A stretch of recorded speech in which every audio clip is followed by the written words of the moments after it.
we're going to walk through assignment number 36 in this video, which is documenting a health history for Ella Rainwater. We can read the description and then we're going to click Start the Assignment. And to get started here, we're going to select the Find Patient icon. Once that screen loads, we're going to search the patient list for Ella Rainwater and select her name to bring her into context. Once we arrive at her dashboard, we're going to start this encounter because she's in the office today by selecting an office visit from the menu on the left. And the instructions tell us at this point that this is a new patient visit, so we're going to select that from the visit drop-down menu with Dr. Martin. Once we click Save, it's going to automatically open up the patient's health record. And for this one, we're going to be documenting in the health history section of her health record. So we're going to click that option. When we land on this page, we can see that we have 4 different tabs across the top. We have medical history, which is all the medical history pertinent to the patient herself.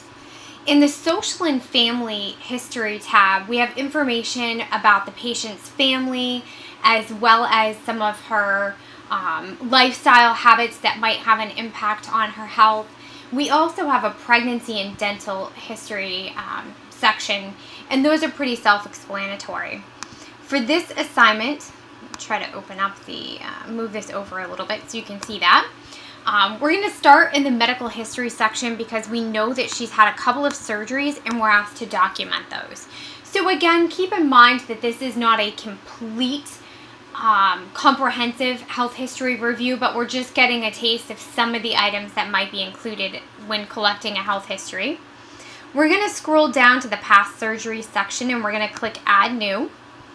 And I'll just scroll over here so that we can see our field labels. And then we're going to go ahead and document the date of her hemorrhoidectomy. And then we're going to go ahead and type that in there. Hopefully I spelled that correctly. I always need to check that one. And we'll click Save. And we'll see our green Save Successful, and when we scroll down, we'll see that that entry has been added. And then we're also going to add the inguinal hernia repair that she had in 1999. So I'm going to click Add New again. And I'm just going to capitalize that. Oops, that's the date, not where that goes. This was in 1999.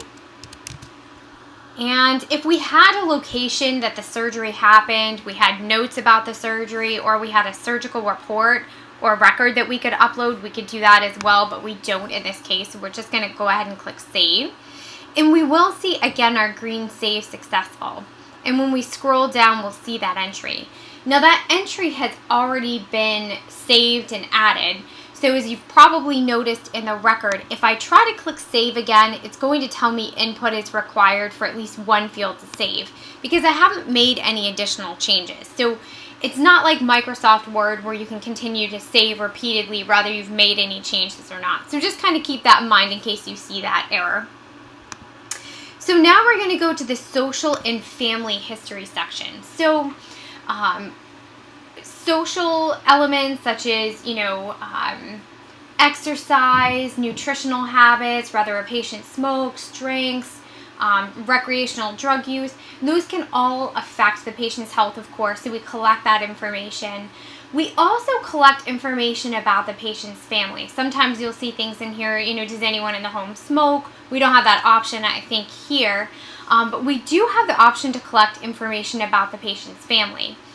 So family history is important because, a course of genetic circumstances that, maybe something that your parents have might affect, the kids in the family. Also, as far as lifestyles, exposures, habits, those are often similar amongst families. So we do like to collect family history. And in this case, her mom and dad both have hypertension, so we're going to be documenting that. So paternal is the father's side of the family, maternal is the mother's side of the family. Just remember, if you need a mnemonic device for that, M is for mom, P is for pop.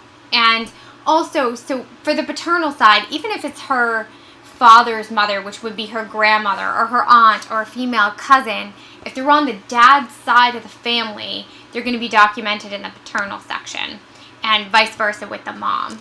So we're going to document father. He's 84 and has hypertension. We'll click save, and we'll see that that was saved successfully, and we can see that entry in that section. So now we're going to click add new in the maternal section, and we're going to indicate that her mother also has hypertension, and click save. And we'll see our green save successful. And then the last thing that we need to document in this case is Ella's tobacco use. So she's a regular smoker. She smokes 2 packs a day. And if you want to select a smoking status, there are actually objective criteria here, but I think she'd be a heavy tobacco smoker. And because that entry was made on the page, there wasn't a dialog box that popped up, we do need to click save there. And again, we'll see the save successful. So that's it for that one. You'll click back to the assignment, and you'll take your post-case quiz and go ahead and submit that assignment. And that will kick you back out to the main page. And that's it for assignment number 36.